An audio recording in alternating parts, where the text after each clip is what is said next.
This will be interesting. Ryan Ponsonby, Leo's coach. Leo's got to cool down. Yeah. How do you? What was he today? 3. To be honest, I don't know what he his was time competitive was. at the end there. And I don't care. I mean, Right. what does the time mean right now? It's so windy. He's got the standard, so it's just about getting ready, right? Absolutely. I mean, that's why we came here, to compete and get ready. How do you assess today? I don't like to make decisions right after the fact. Right. We'll go back and study film. I think he's improving in a lot of ways, but yeah, I think we've got a ways to go. So you don't have a lot of time. So how do you compress? Do you need to compress that, or do you have a lot of confidence in the fact of what he's done? What is it? 10 years? He's always made the teams. That's right. Experience is a huge thing. The 1500 right now is a bizarre event in the U.S. But everybody's going to show up. All the players are going to show up. You know that. The guys who have been around are going to be there. So we just got to get ready. Yeah, I mean, Wheating doesn't even have the standard yet, which is crazy. I mean, it really is weird this year. Yeah. I mean, there's so many what ifs and scenarios. Is the final going to have to go fast? Who knows, right? That again, that's not really something that we can dictate. We just got to be ready for anything when it comes down to it. So you started working again with Leo. I mean, you helped out in the past this year. How'd that come about? Leo approached me.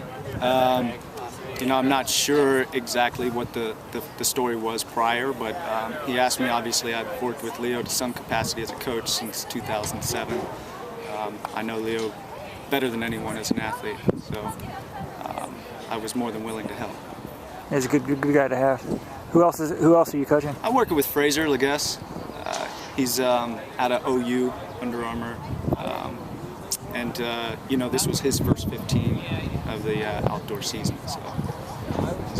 And so Leo this year seemed to have I don't know, what he had, like pneumonia or something, like slow start. Yeah. What's been his story till now? Yeah, he's been sick a few times, to be honest. He had pneumonia, and he got strep twice. In the first 6 weeks that I was working with him, he was out for 3.5 of those. And when was this in like? So 5 weeks. We're at 8.5 weeks in right now to training. So he had strep in like March or something. Yeah, April, right after Texas relays. April, really? Yeah. Oh.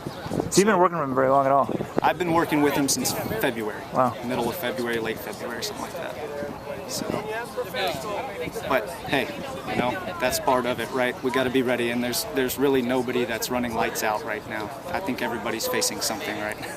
I think the number one American, or at least till yesterday, was Torrance, and he's no longer American. Yeah. So it'll be interesting. It will. Yeah, it will. It'll be a lot of fun.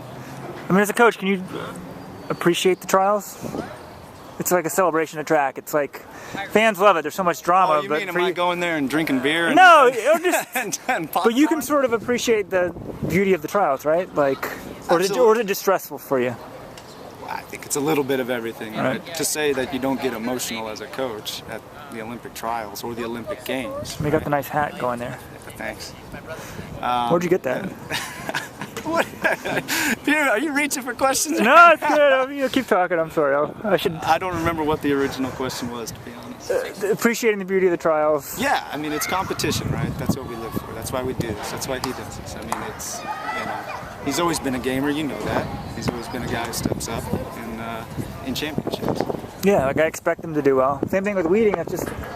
He seemed kind of a little bit despondent. He's trying to get the A standard, and I'm like, you don't even have the trials, and he's like, you can tell he's stressed, but I sort of expect him to make it and then show up and do very well. It's like certain guys. Well, he's a two-time Olympian. If you build a history of doing it, why shouldn't he? Experiences. There's lots of times I've sort of written Leo off, and he always makes it. So why not this year? And Andrew, the same thing. I don't know, Meb Keflezighi, those type of guys.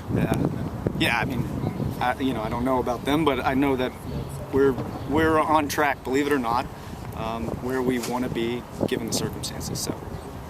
Well, good luck.